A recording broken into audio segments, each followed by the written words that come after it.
Hi, everybody. Joe Appello, George Conner to my left. All Sports Talk Show with Joe and George. We're back after 2 weeks. 2 weeks off. Lots happened in the last 2 weeks. Happened. Holy smokes.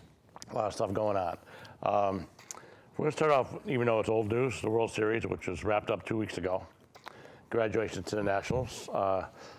Even though the Yankees weren't in it or the Mets weren't in it, we enjoyed it. I thought it was games were exciting. It was crazy. Yeah, every inning. It was so fun about watching those games. Every inning, every pitch, every call, every hit, every play. It's just so magnified. It's just so much every moment is such a big moment. Yep. Yeah. And you can see guys like, can you play when the big lights are on? Can you play the big stage? Can you make the big hit? Can you come up in the clutch? And like a guy like Anthony Rendon did that for the Nationals. Yeah. And he's a free agent to be. So. Nobody really didn't. You know, I mean, both teams had, they had a lot of players with a good series. This and that. It's just still crazy to me that the home team never won a game. It was amazing. Yeah. It kind of goes to show. I think in baseball, in football. Basketball. There is a home field advantage. In baseball, it's still your momentum is your starting pitch. Yeah, and that's it. The only value we have in baseball is if you obviously get the last at bat. Yeah. But the thing is, though, you see in the series a lot of times the visiting team jumped on the opposition in the first inning. Mm-hmm. So 1 or 2 runs just kind of take the lead. So you immediately switch the momentum. Yeah. I think that was a big deal in that. The funny thing about the Nationals is that they're I believe they're the oldest team in baseball. Average age-wise. Really? So that was interesting, That had a couple guys that have been around a long time. Howie Kendricks, Zimmerman been around a long time. Max Scherzer's in his 30s. Yeah. And baseball-wise nowadays, you're in your 30s, but you're almost on the downside. You're almost out of the league. Yeah. So they've had a lot of veteran guys, and they were like 19 and 31, I believe, at one point, and really had the best record in baseball since that from that point. And it really shouldn't serve as a surprise to anyone that they won, but yet they were the biggest underdog the World Series had in a long time. Yeah. So that was pretty wild. Now, free agent-wise, off those teams, you got Anthony Rendon. He's a free agent. He's a good player, that guy. Mm-hmm. It's funny because it's like a throwback to the old school. He's not jacked up. He's not built, not a big guy. He's a lean, tall guy. And I didn't realize that he was such a good player in college. He was a National Player of the Year in college at Rice. Okay. 2011, I think it was. So he's been around. He's kind of like an under radar kind of guy. Yeah. Just does his thing and hits in a clutch and good player. Yep. Defensively, very good, and he hits. So I saw far too much of Rendon and the Nationals all during the year, watching the Mets games and stuff. And it's a solid roster. Strasburg's a beast. 6'5", 230. Yeah. Guy's nasty. He really went. He went to that next level. He really did. Yeah. And Scherzer, he's tough, but he's just he's another psycho animal out there. He just, it was tough. I kind of felt bad for Verlander, as great as he's been in his career. Just almost like a Clayton Kershaw type curse, where in the postseason just can't get it done. Of course not for lack of trying, but you're gonna throw the Kershaw. Was he 1-4 in postseason? Yeah. Never won a World Series game. Yeah. For his illustrious career, he's a first ballot Hall of Famer, no doubt. And he just really hasn't performed that well. Well, he's been okay in the big stage, and not like outstanding like you would think he would be. But I thought that was kind of interesting with that. Anyway, congratulations to them. It was fun to watch. I don't know where those teams go from here. I mean, there's always a question mark. Do you not tear up your team, but do you get new faces in your team? Do you try to, because you get stale like the Red Sox did. You're the same old guys. Yeah, you want new blood. That's always a challenge. Yeah. Really in any sport. Yeah. I think about it a team wins the Super Bowl, a team wins the World Series or whatever else. Now you got these guys that they're in their contract year. Yeah. Now all of a sudden, them and their agents are like, oh, well, my guy's worth this now, and the champion team can't necessarily, whether it's under a salary cap or under a luxury tax or whatever else, keep everybody in the fold. So somebody's got to go, and I think that's why you got to give credit. I hate to do it. You got to give credit to the Yankees for in all those different eras that they win so many World Series is they are able to either keep the team together or replace those pieces. Yeah. But multiple championships in a short time frame are pretty rare. Yeah, that tradition that's that's unparalleled in sports, really, the way they've won. I think we talked about a long time ago in the old days in baseball where there was a free agency, you could go wherever you want. And these guys used to strive to win the World Series to get that extra money so they wouldn't have to work in the offseason. Right. That was interesting. Way back then, I thought that was an amazing point. Where back then, guys would be milkmen, run grocery carts, just to be able to feed their families in the off season. I don't know if I want to be a milkman. Tough job. Hey, back then, keep in shape. Anyway, so off season, we'll do baseball a little bit longer, and then we'll go on our football lead. But then we'll talk golf. Then we'll talk golf. Last 30 seconds of the show. Off-season Yankees. What are they going to do? What are their needs? First of all, Didi is a free agent, and they haven't made him an offer yet. His qualifying offer, I think, is like $17 million, is what he was supposed to make. But they could offer him $10 million, and you could take it if you wanted to, or you could go outside the Yankees and maybe get X amount from anyone else. But here's the deal. If Didi really wants to stay with the Yankees, I think the Yankees want to keep them, but not at that price. So I would say if he comes back to the Yankees, say he goes to the Yankees, all right, listen, I'll sign one-year contract for $10 million. But after that, if I prove myself and get back to where I was pre-Tommy John surgery, we'll look at a big 3-year deal or something. I think I'm hoping that's what they do, because I like Didi. I think he's good for the Yankees. Now, if he decides to walk and see what's out there, what I think you're looking at is a move Torres at shortstop, put LeMahieu at second full time, and to go with Ford and Luke Voigt at first, lefty righty platoon. And at third base, you've got Urshela and Andujar. Andujar should be back full force. Sanchez back at catching. Now, Austin Romine's also a free agent. I don't know if they'll retain him or not. I think he's another guy that sees what's out there, see if someone wants to offer him some big money. I mean, I guess you get to a point where you're 28, 29, you're like, I'm a backup, which is fine, but, let me see what I can get. 28, 29, 30 years old, you're looking for that one big contract. 3-4 year deal for, 50, 60, 70 million. Yeah. So, and Dylan Betances is also in the same boat. He's a free agent as well. I think he's gone. Aaron Hicks is out for the whole year with Tommy John surgery, pretty much the whole year. Brent Gardner is another free agent. I think they bring him back at a lesser price. I don't think he only played for $8 million last year. I think they'll offer him 8 or 9 and bring him back. They need him now in center field because Hicks is out. They got Mike Tauchman back again, who I'm a big fan of his. He's out there, and Maben, I'm not sure if they're bringing him back. So they've got a couple. Got some answers there. Now the other thing too is their pitching. They need a big horse. They need a big ace. You're not getting Syndergaard. Not getting Syndergaard, no. Not getting DeGrom. Not getting those guys. Yeah. They're probably going to go after Cole, but I think Cole's a West Coast guy. I think he goes to the Angels. Strasburg is maybe technically a free agent. Yeah. I think it's his option to stay the year. Right. But if somebody throws a boatload of cash at him, he could go. Yeah. Now you got to wonder. I mean, he's been with the Nationals the entire year. Is he the franchise guy where he feels a loyalty to the Nationals, or is he going to chase the cash? And then you say to yourself, well, do I want a challenge of a new team, new organization, new coaches, new teammates, or do I want to stay where I'm at and go with that? I don't know if they're going to get any of these big guys. I think Strasburg stays, and I think Cole goes to the Angels at this point. There was rumor that they were going to go after Zach Wheeler because Zach Wheeler was a free agent. But then the Mets are trying to. Yeah, I mean the latest is the Mets are going to work to lock him up. Yeah. Sign him to a 4 or 5 year deal. He's solid. Yeah. He's solid, but he's a 3-4. He's not really your number one at this point. But not to say he can't be. He's not number one on that. Yeah, but he could be, I guess. That rotation. So looking, I don't know. It's a tough thing nowadays with pitchers signing these guys at 3, 4, 5 year contracts. Like the Red Sox have Sale signed up, and they have David Price, and then look what's happened to them. Their luxury tax is way high, and they got these guys for 3, 4, 5 years already, and they're already on a down cycle. Those two guys, right? They're already getting hurt and this and that. So I mean, that's always a tough call with signing a pitcher for a long-term deal. Yeah. But the Yankees have Severino back. He should be full force next year, and he was on his way to becoming one of the better pitchers in the American League. So that. In my opinion, he could be their ace, and they still got Tanaka, they got Happ, they got Paxton. I mean, they're not hurting by any means. Yeah. And you got German, who was on domestic abuse suspension, but he should be back there. They signed Aroldis Chapman back though for a year deal. Oh, they did. He signed him back. Yeah. So 1 year deal. He did sign for a pretty good amount.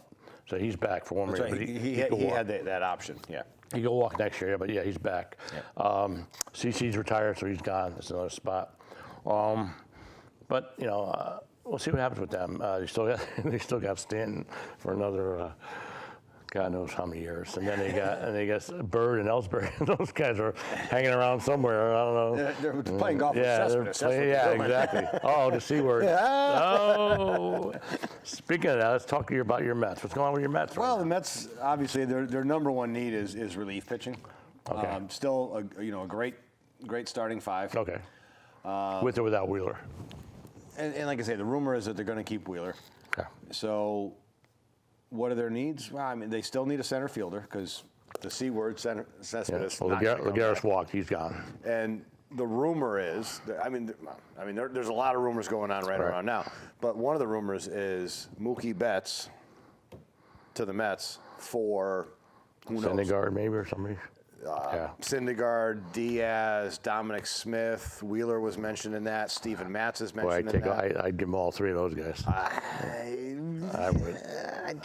I love Syndergaard. I don't want Syndergaard to go.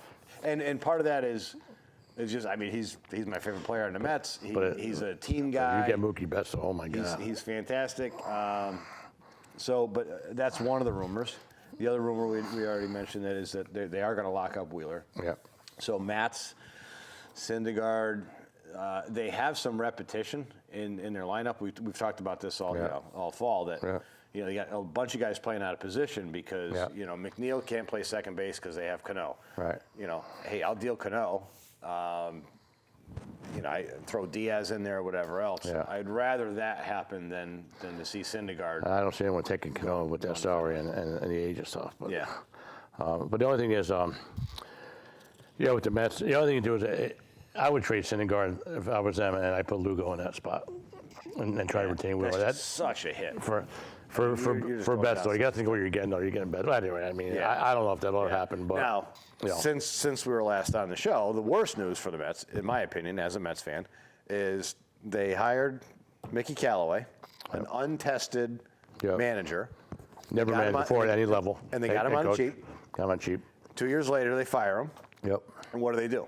Another guy. They don't go out and get Girardi. Nope. They don't go out and get Showalter. Nope. Anybody with experience. Yeah. They God go forbid. cheap again. Yep. With an inexperienced. Now I love the guy, Carlos Beltran. Yep. But I mean, I don't know. To me, the Mets are in a win now situation. Like been there, done that. They have all the tools.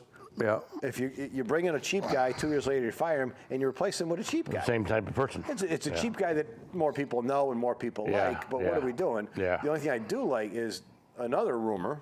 Again, it's rumor month. Is they might bring Collins in as a bench coach. Yeah, I don't think that's happening, but there's a rumor. And to me that's strange. Why I thought they said no to that. And he was going to be a consultant still. To go back to a franchise as a. I heard that was a veto, but he was going to be still consultant. Yeah, not that kind of. I mean, they got a lot of consultants. They got David Wright as a consultant. They got who as a consultant. And now you got to figure. Cespedes this is his final year of his contract. So either, my God, you imagine if he doesn't play again? That's incredible. Well, guess what? He's probably not going to play again. I mean, anyway.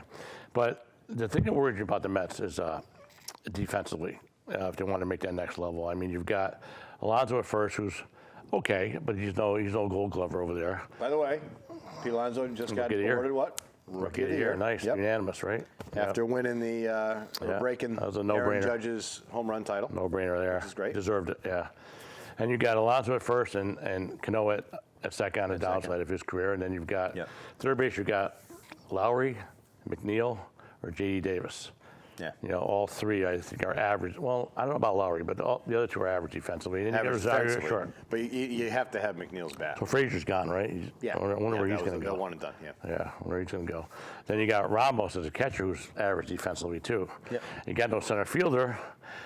You either got Nimmo or Conforto at this point in time. It just seems to start tomorrow. You have Conforto or Nimmo, and then the other one plays right field, and Cespedes plays left, if that's the case. If not, you got J.D. Davis left, and you get that great pitching. So they still have a lot of pieces in place.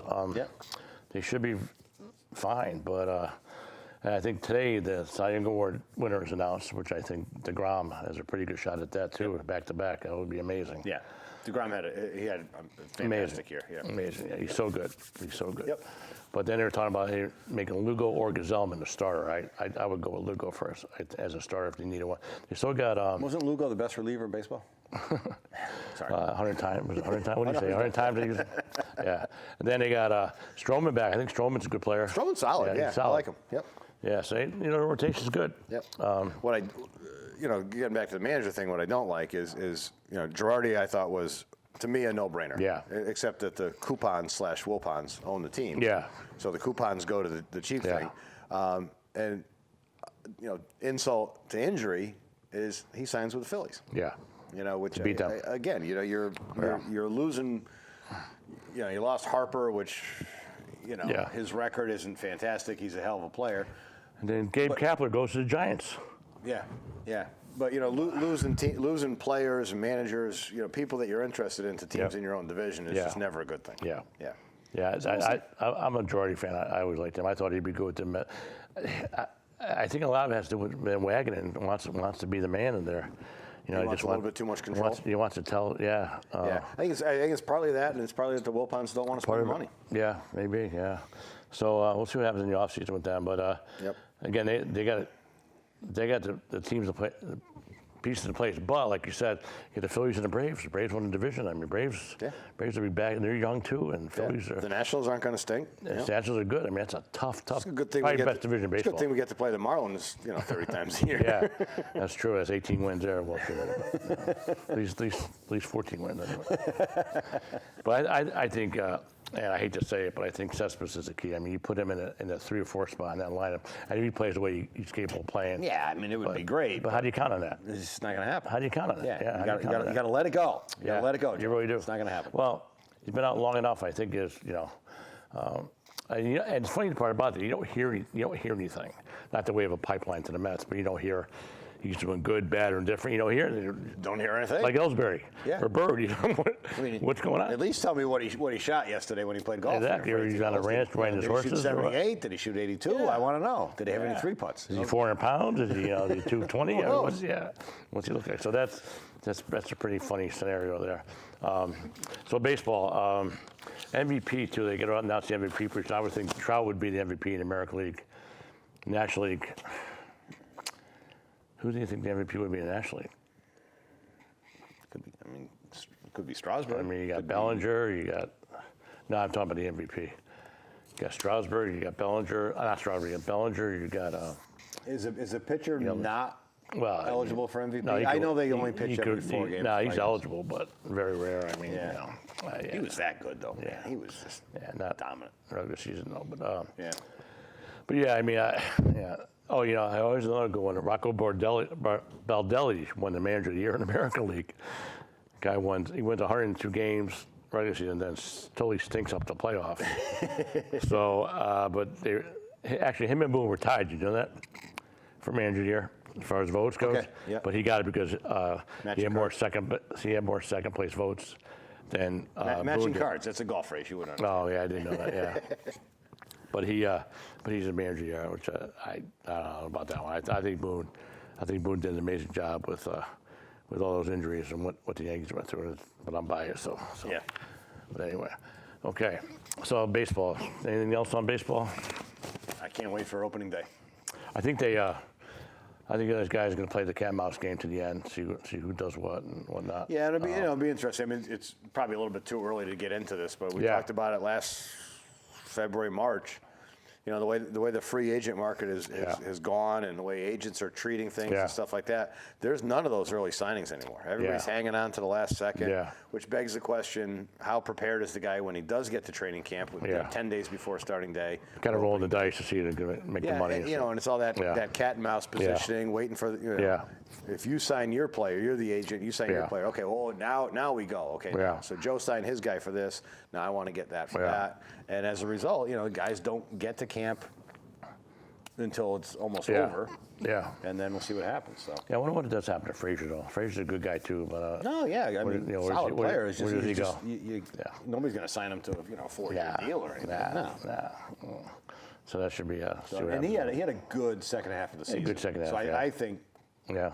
I don't necessarily care to see him in a Mets uniform, but I think somebody can pick him up. You know, just somebody has a hole to fill. Yeah. Yeah. So. Well. We talk golf now or no? Later? No, let's keep in suspense over here. Okay. Stay tuned. All right, football. I had a big college game over the weekend. LSU beat Alabama. Great game. Yeah. That was crazy. Were you surprised? I was. I thought Alabama would be able to handle them. I thought Alabama would try to keep Burrows off the field and kind of control the tempo of the game. But once they fell behind 10-0, that was all bets were off. Yeah. And then it became a shootout. Yeah.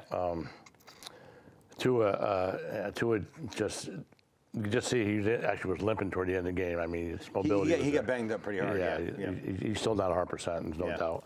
But Joe Burrow, he's a real deal, boy. I think he's the odds-on favorite now to win the Heisman. He's had a great year. Yeah. He looks like a Tom Brady, man. That's what he reminds me of. Yeah, very pliable. We've been here about Tua. Yeah, I mean, and I think to the casual fan, all of a sudden you see Burrows now, and you're like, whoa, wait a minute. Forget this Tua guy. Burrow's got the total package. If I'm a pro scout, I am so leery of his durability. Of Tua. Tua. Yeah. Oh my God. I like.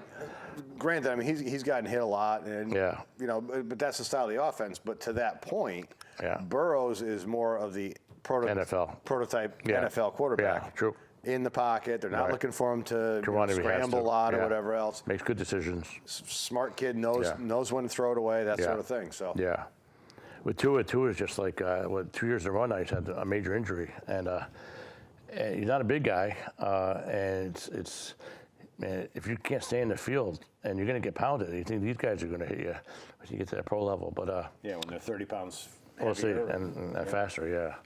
So, but I like him. I think he's a great passer. He's a great player. But durability, I think, is a question mark with him. And I think Joe Burrow is going ahead of him as far as. I think so, yeah. No question. What year is Burrows? I think Burrow is I think he's a junior. Okay. Yeah. So he could come out. Yeah, he could come out if he wants. Then you got one more year before Trevor Lawrence comes out. And you got Tua can come out this year because he's a redshirt sophomore. So that's the game that everybody's got to play now. Yeah. Is, do I come out now? Do I wait? Do I come out in the same class as you got these two guys? You got Justin Herbert. You got earlier. Jalen Hurts, and you got So I think Hurts could be a good pro too. Yeah. I think he's a good player. Yeah.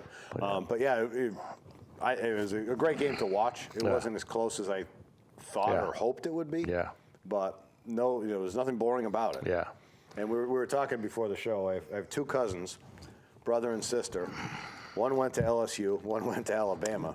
So I asked the other sibling, my other cousin, I said, so what happens? Do Stephen and Jenny just not talk for the week before the game and the week after? Absolutely. And she said, yeah, pretty much. Yeah.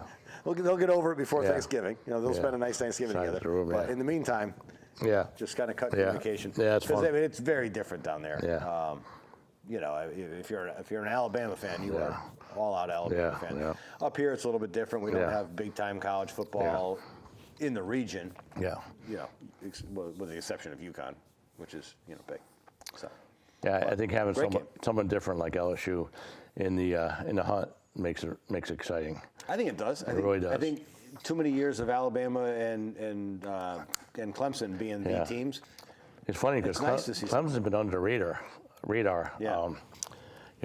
But then again, they've won like 4 or 5 games in a row by 40 or more points. Yeah. And no one's even talking about them. Yeah, but if you're beating Vanderbilt or whatever else. That's the thing. That's the thing. I mean, a lot of guys think ATN is the best back in the country, and Trevor Lawrence one of the best quarterbacks in the country. Yeah. So LSU and Ohio State in the AP are 1 and 2. LSU with number 1 at 9 and 0, and Clemson's 10 and 0. So. Alabama and Georgia both with 1 loss. Yeah. And I mean, Alabama's 5 outside looking in. In the AP, the Alabama's 4. Okay, who's 5 then? Georgia. 5 is Georgia right now. Georgia, okay. Yeah, some people have Georgia up 4 and then Bama 5. So I mean, there's a possibility that LSU, Ohio State. You got Baylor and Minnesota undefeated too. Look on the outside, but Oklahoma's got 1 loss. Oklahoma plays Baylor this week, so they'll eliminate one of those 2. Yeah. Not today. Now, Baylor, I would say Baylor, Oklahoma, they're obviously a step above UCF. Yeah. Who tried to make the argument they were undefeated or whatever else. Just it's a different league, but there's a pretty good chance that those top 3 teams can finish the season undefeated. Of that, I think LSU's probably got the toughest road to hoe because they'll probably going to play Alabama again. Right? Yeah, because Alabama's on a weaker side in the SEC. So I mean, you have to beat Alabama twice to go undefeated and play for the national championship, or get in the playoff game. LSU still has to play Georgia, don't they? I think. Yeah. And then they have Auburn. Yeah, and they have Auburn this weekend too, I think. I thought they beat Auburn in a close game. Auburn played somebody pretty good this week. 2 weeks before the Alabama game, Auburn played LSU. Georgia, Auburn this week. Okay. There you go. And it's in Auburn, so Georgia gets beat, they're done.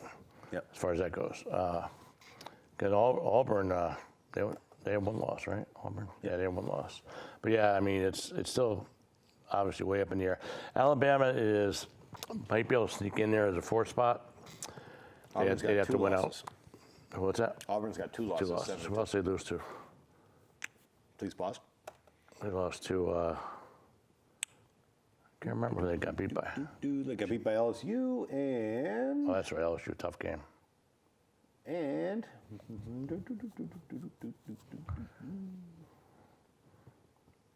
Yeah, they beat Georgia this week, and that should be interesting. Wish they could do it at home. I'm trying to find it.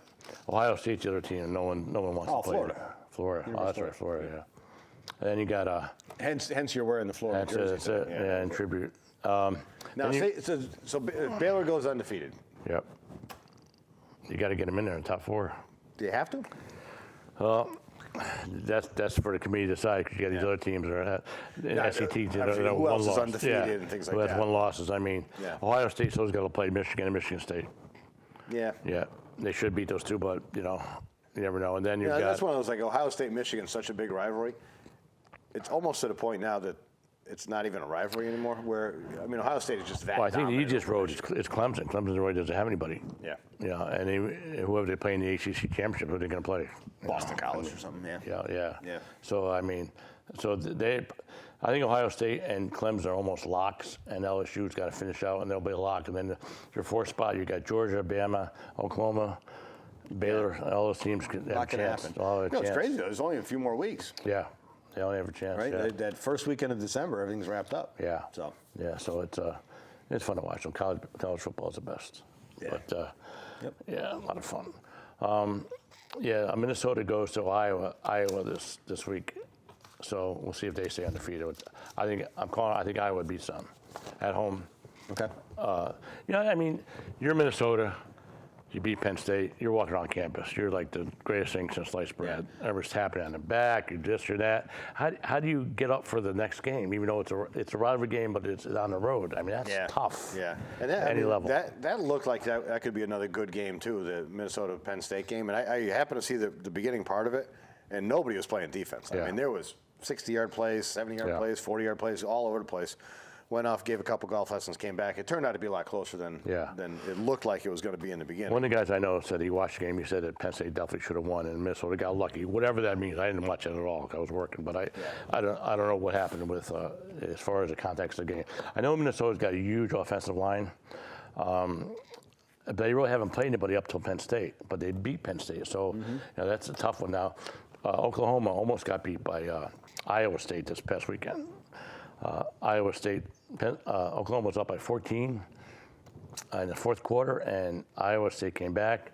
They got within 42-41. They went for 2. It didn't make it, so they ended up losing by a point.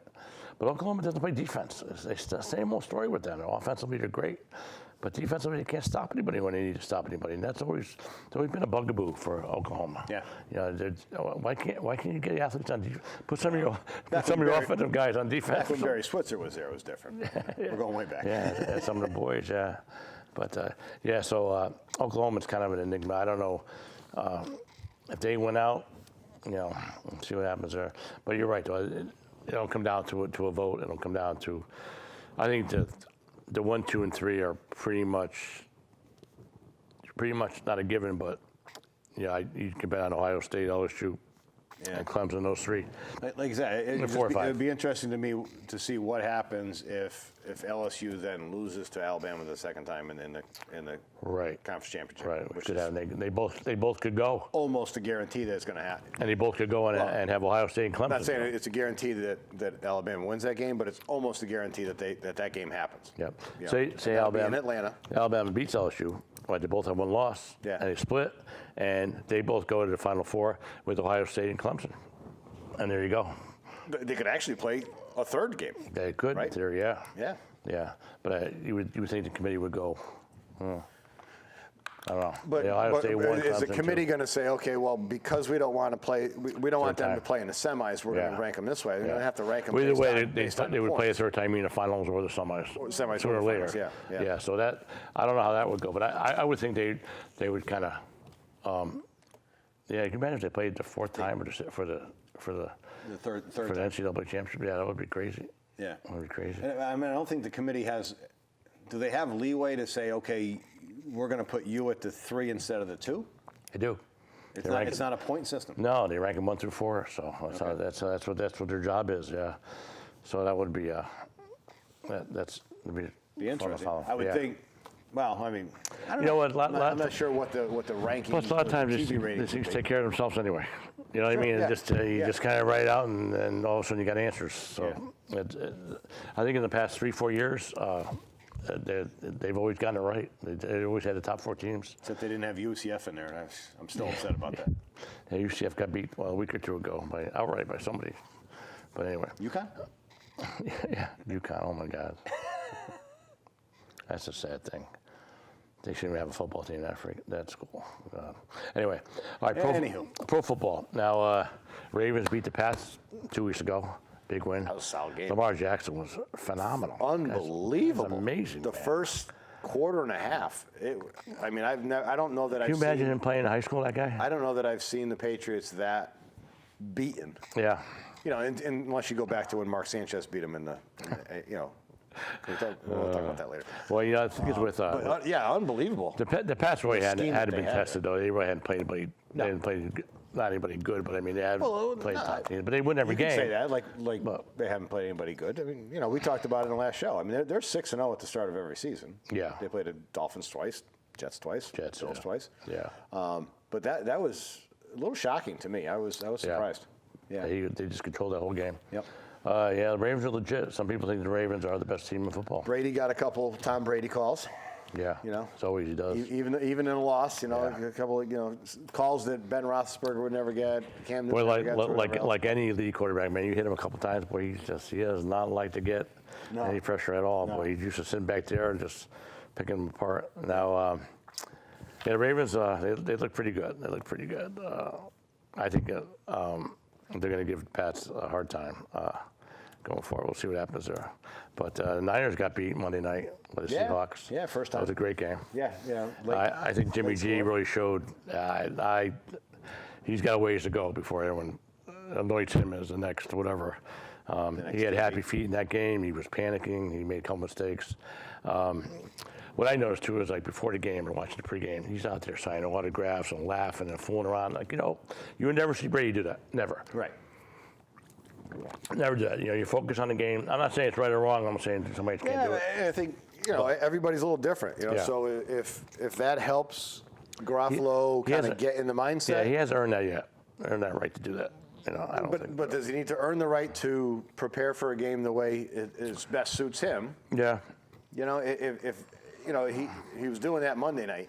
Has he done that every other game? And if he's done it every other game, then hey, that's who he is. Yeah, I'm not knocking. I'm just saying from a perception point. I'd rather just. Now you don't see Russell Wilson doing that. At least they didn't show him doing that. That's I guess the point. That's the point I want to make is that you don't see these other guys. The other guys are focused or doing whatever their pregame is. Everyone's different. Yeah, but I think and again, we're not going to talk golf, but in golf, there's certain players like a Phil Mickelson is going to interact with the crowd a little bit before a round. Right. And then a Tiger Woods probably isn't. Right. And it suits them. So right. Personality-wise, yeah. Yeah, you're right. You're right. I'm a big Seahawks fan. I think Russell Wilson is just tremendous. He just finds a way. He does whatever it needs to take. Always has. Yep. Yeah, and he's I think he's the MVP of the league so far at this point. And then you got Aaron Rodgers, just they beat the Carolina Panthers in a tough game on Sunday in the snowstorm. That was crazy. Yeah. And then the Panthers ended up being on the 1 yard line, and the game ended down by 8 though. So that was that game was good. That game was 24. The Panthers scored, and they're down by 14. They go for 2, and they don't make it. Now they're down by 8, which is weird. Instead of like kicking an extra point and being down by 7, 24-17, they go for 2 and don't make it at that point, which I didn't understand at all. Now, if you do score, you've got to go for 2 just to tie it. Right. And I didn't get that part. I don't know the mindset of that, but that was. I think the Panthers have moved on with Cam Newton. I think he's done down there. Yeah. He's done.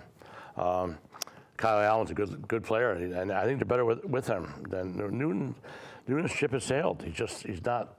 Yeah. You know, I mean, injuries. Injuries, and talking about Ruffalo with the pregame stuff. I mean, look at Cam Newton. Oh my God! And the postgame interviews. Oh my God! It's Halloween every Sunday in the locker room. Circus is in town. I mean, the guy is just like, and he thrives on that limelight stuff, and just.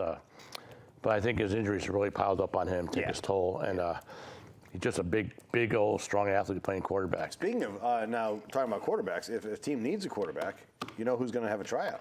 Yeah, that's kind of. What do you think about that? It's kind of disturbing to me. You're in the middle of the NFL season. You're going to hold a tryout, special tryout for this guy. Tryout for Kaepernick. We're talking about Colin Kaepernick, by the way. I don't know. I don't know. I mean, to me, before any of the kneeling stuff happened, I think the ship had sailed on him as far as how good he was. Yeah. The question is, why wouldn't you reach out for him before that? Obviously, I don't know. It's very disturbing to me. So, but again, it's that time of year where there's a few teams out there that need a quarterback, whether it's a backup quarterback or something else. So, but you're talking about it's week 10, 9 or 10, and then you've got how long does he need to transition to whatever he's going to transition into, and then who does he help? And I don't know. I don't know. He really, I wouldn't say screwed himself, but he really. Yeah, you could say that. Yeah, I mean, just what he did that. I mean, he just like. Sure. For what? For what? I never understood that kneeling thing. I still don't to this day, to be honest with you. You want to kneel and you want to make a statement of racial injustice or whatever it may be. Yeah.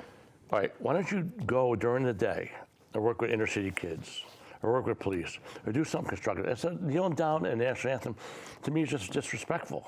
Yeah. To me, that's just the way I look at it.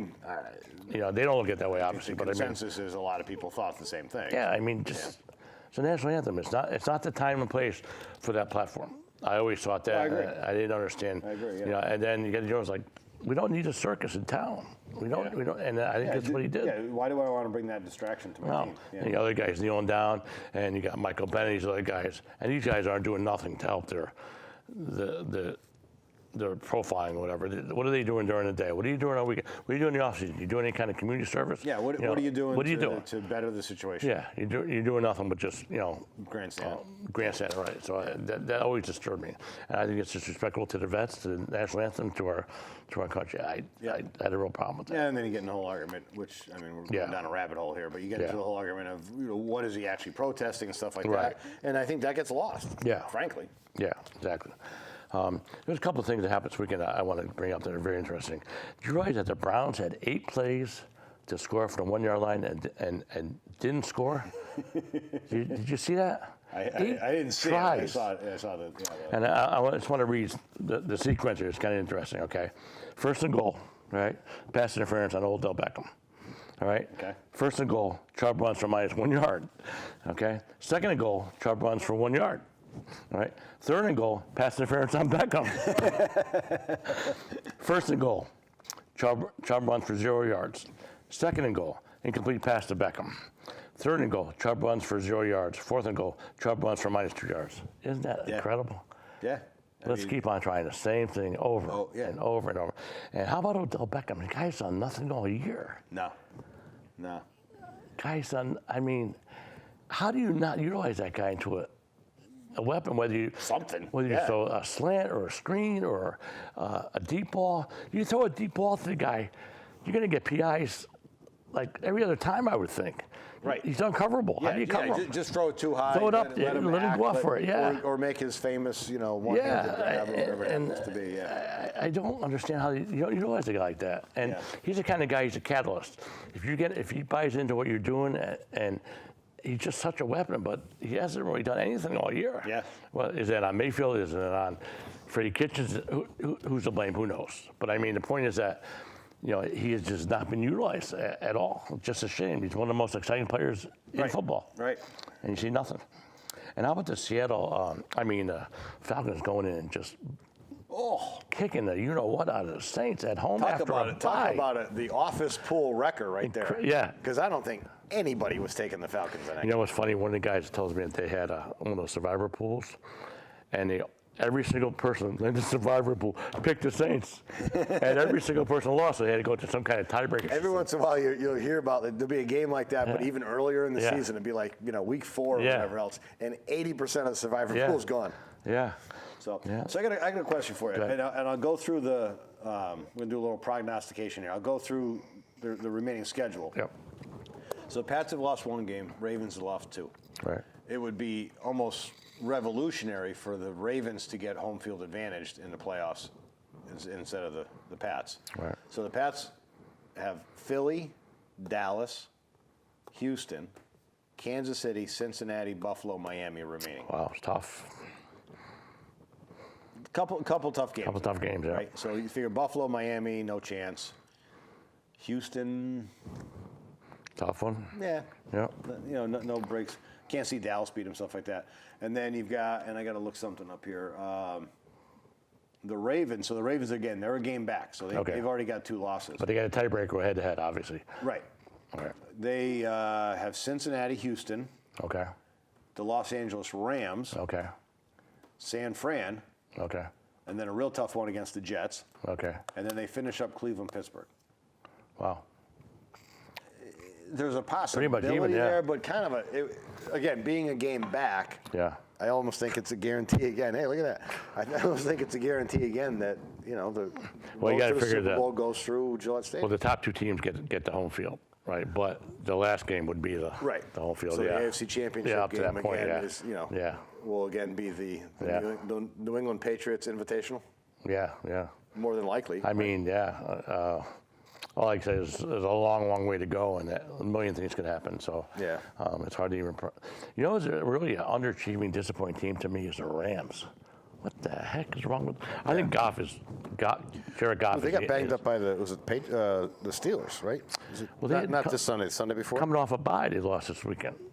They lost to Steelers this weekend. That's right. That was this weekend. Yeah. After off a bye. Yeah. And they. I think their offense scored 7 points. The defense scored the other touchdown. Yeah. On a bad snap, but I mean, Jared Goff just does it. The guy to me is like he's unemotional. I mean, somebody look at this, like cool, got it. I look at it as a detriment. I look at it as a bad thing, and he just looks like uninterested to me. And there's your guy. You get a guy like Goff. You've got him forever and ever, not forever, but you got him for a while because he's a top pick, and you got to kind of stay with him, and you can't just scrap him. I don't even know who's their backup. I don't even know. I don't know. But I mean, so they're totally underachieving, and they got Sean McVay, the offensive guru that he is. The guru. I mean, you can't score 15 points, 20 points, 30. I mean, with Todd Gurley and if you can't score points, I think the title of guru gets taken. Yeah, I mean, they annoy some of these guys. For whatever reason, it's all about the players. Now, Seattle to me is tough, though. Yeah. Especially with Russell Wilson. Yeah, you're a big fan. They do enough. I mean, so that's one team I want to play. The Saints will probably get it together. I think they'll figure it out. Oh, yeah. I mean, they had the one they had the bump. And could have been like a look ahead week or something. Yeah. I don't know who they have next week. Their defense is legit, and then you got Drew We got to Brees. keep in mind, I mean, they made it through with the backup quarterback Bridgewater. They did fine. Yep. So, I mean, there's not too many teams that can absorb that. It's not like you're losing, a mediocre starting quarterback. You're losing one of the top 5 or 6 quarterbacks in the league, and they didn't skip a beat. So. Right, and they just got manhandled by Atlanta. I think sometimes that's good. Yeah. Kind of gives you a smack in the face and a wake-up call. What do you think about the Jets? Do you think the Jets should make a coaching move? When people talking about that, what do you do with these guys? Well, Johnson's already come out and said that Gase is the man. He's the head coach for 2020. You bring back Vince LeBoy from the dead, and that make a difference. I don't understand all this stuff. You can't keep firing guys week after week. Parcells back. Even like the Knicks, they want to fire Fizdale. No, we are not talking about the Knicks. But that's parallel to coaching and firing guys. Yeah. What do they want from these guys? What exactly do you think they're going to do? Yeah. So you make a coaching switch. What do you think it's going to all of a sudden make you an NBA contender? I mean, it doesn't happen that way. The Jets, they've underperformed. Yep. I think when by whose standards though? By Jet fans. Okay. Okay. And I don't know by Woody Johnson. Right. Point, because I don't know if he watches the games or not. But when they got Le'Veon Bell, and then they did a good job in the draft, and they got some they got a lineman and everything else. I'm like, okay, well, they've gotten better. Yep. But then Darnold was out with mono for a few weeks or whatever else. Where Gase really, I think, got under the gun, or the seat got hot, or whatever you want to call it, was that debacle against the Patriots, where Darnold obviously had no idea what was going on. He was absolutely lost. He was seeing ghosts or whatever else. He was mic'd up, which didn't do anybody any favors if you're on the Jet side. But what did Gase do? He did nothing. There was no adjustments. There was no like, hey, let's help this kid out. Right. It was like, you know what to do. Go out there. Right. Well, clearly the kid didn't know what to do. Right. And I think that's where he really got under the hot seat, because Gase as a head coach, he's still considered to be like the offensive guy. Yep. The guy who handles quarterbacks. Then Jamal Adams played a tremendous game against the Giants. It's like everyone's like, oh, that's what you're supposed to do. Yeah. You're a top pick. Dominate, make sacks, make big plays, and he did that for once. He kept his mouth shut, and about being traded or whatever. Just play the game, like Belichick says. Do your job. Do your job. We're on to Cincinnati. Yeah, We're exactly. on to Philadelphia. You got Josh Gordon playing with Seattle now. He had a couple of big third down catches Monday night. Yeah, it's interesting. Yeah, but these guys resurface all the time. And it was one big play in that Seahawks game where DJ Metcalf, big, strong, chiseled guy, was going in for a touchdown, and the defensive back Tart from San Francisco just took the ball away from him, rolled over, and made a turnover on the 2-yard line right before the half. It was huge. Yep. It was huge. But game changer, as they say. Game changer, yeah. As they say. But the NFL's tough, because NFL is, you can have a team look terrible one week, and they come out and the next week look like a Super Bowl contender. Yeah. Whereas college, college is much more consistent, where you don't get the variation. The separation, the differential from say top 5 to 6 through 10 in college football is so different than it is in the NFL. Parity is a word that's thrown around a lot. The thing about the pros that we don't know about is who's really hurt. How hurt are they? Mm-hmm. Who's ready to play? Who cares? Who's worked out that week? How prepared are they? Yeah. And that's why the NFL is like, so because you look great one week doesn't mean you're going to be great the next week. Except if you're New England, where it's the only thing is you can kind of count on them every week giving you a good effort. With the exception of the Ravens. Once in a while, yeah. I mean, that's really the first time I've seen the Patriots just. I don't want to use the word unprepared. Yeah. But I mean, I think Belichick got out schemed. Yeah. And Lamar Jackson played great. Controlled the game. It was phenomenal. And I think part of that was scheme. Remember, Edelman had that big fumble though too. Yeah, that was a big turnaround. He had the ball up in the air and went the other way. I mean, those are game changers. Those are game changers. And the Colts, I think, are a pretty good team. But now Brissett's hurt, and he might come back. Vikings and Cowboys are kind of in the same boat. Some weeks are very good. Some weeks are not so good. Raiders and playing. Don't forget, Jets have won 2 games. One of them was against the Dallas Cowboys. Talk about not showing up. Yeah. How about the Bills playing the Browns this weekend? I thought it was fascinating. The Bills go into game 6-2.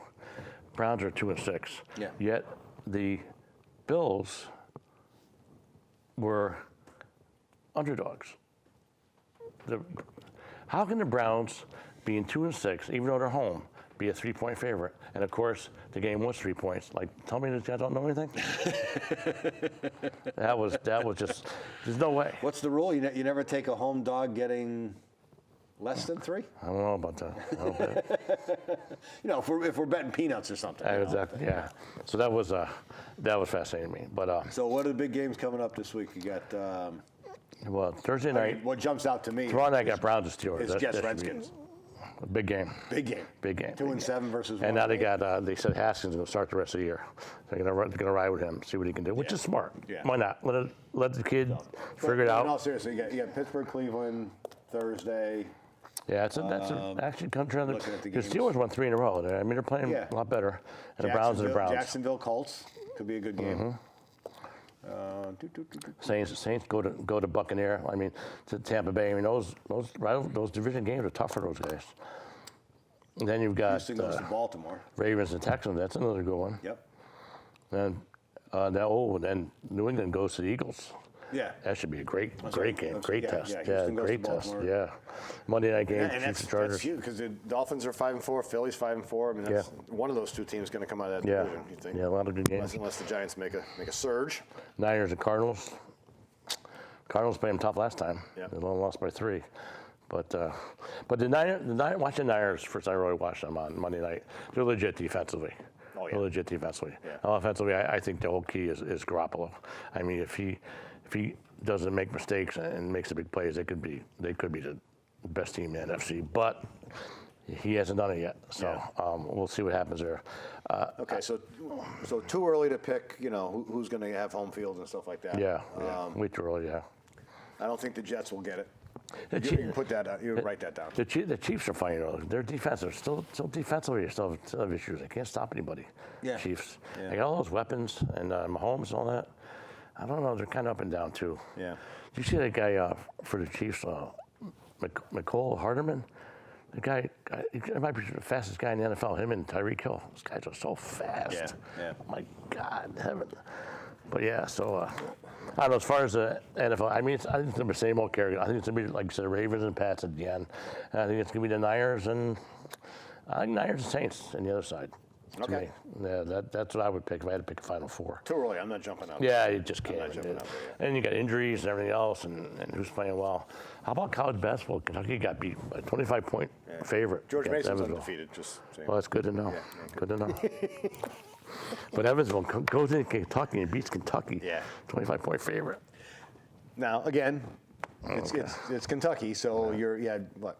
You got how many guys on the roster? All right, George. How many guys on the roster? Wait, you got 2 minutes to go. How many? I'm not done with Kentucky. Oh, okay. How many guys on the roster? 12 guys, right? For where? For Kentucky basketball. Yeah, 12, 15, yeah. They've known each other for 6 weeks. They're all freshmen. Yeah. And they're all going to be in the draft next year. Yeah. Okay. Go ahead. Captain's picks for the President's Cup came out the other day. Tiger Woods, this is his first time in a long time. Okay. He's captaining the team. Okay. He has 4 picks. 4 picks. He takes Patrick Reed, who not a team player. Why would you pick him? Guy's solid. Playing well. He's got a pretty good record in President's Cups and Ryder Strategy. Cups. But a lot of people don't like him. He's not a team player. Okay. Takes Patrick Reed, takes Tony Finau, takes Gary Woodland. I agree. I mean, they all had good seasons. But Tiger Woods picks himself over Ricky Fowler, who was higher in the rankings. Wow. So Tiger Woods is both a captain. If he didn't pick himself, would he play? How does that work? I'm confused. If he doesn't pick himself, he doesn't play. He's just a captain. Oh, okay. So I think it's the first time since maybe Ben Hogan. I was going to say, is it? With the Ryder Cup team. Hogan was on the Ryder Cup team. He captained and played. But it's kind of shocking if you're in the golf world. If 2 or 3 years ago you said that a President's Cup team or a Ryder Cup team, this is President's Cup team, will not include Ricky Fowler or Jordan Spieth, you'd be like, what, are you out of your mind? Okay. And those guys made it. Spieth had a terrible last 18 months or so. So is Fowler pissed off? I mean, is that the one? I think Fowler's pretty laid back. He didn't really care. He doesn't get a free trip to Australia. Oh, okay. On the other side, no surprise, Sungjae Im, Joaquin Niemann, who you're. Household names. Household. Are you kidding me? Adam Hadwin and Jason Day was not on the team because of points. So kind of obvious picks there. So that's what's going on in the world of golf. And for those locals, Brent Palladino, who a lot of you might know, great player from the state of Connecticut, just took a big job heading up championships for the USGA. Brett's a good friend of mine, and I'm really proud of him and happy for him. So That's Okay. it. Auburn beats Georgia, and Iowa beats Minnesota. Oh, okay. There we go. Here to here. All right. Thanks, Joe. All right, George.